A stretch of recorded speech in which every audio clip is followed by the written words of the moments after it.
The Macintosh makes us extremely competitive. And the reason being is that there are no other design firms that we're aware of that use as many Macintoshes in as many ways as we do.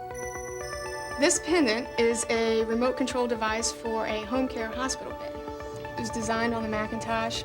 We determined what kind of switches we needed, drew those in a CAD program, designed the size and the shape of the PC board,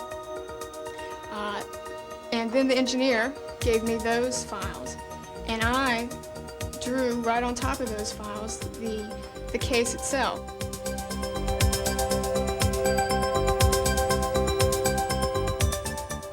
Well, we use a company called Visual Engineering. They're a prototyper in Dallas. And what we do is we'll develop all of the databases here on our computers, and then we'll either modem or send them a disk. We did some work with Chip and Richard, and they basically introduced us to the CAD portion of it. And watching Chip do a drawing that probably would take me 40 to 50 hours by hand, and him churning it out in one evening made me very interested in the system.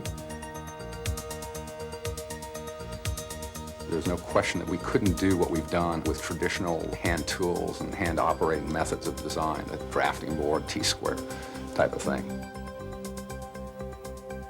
You know, you need to go from ground zero all the way to the finished piece, and you can do that on the Mac.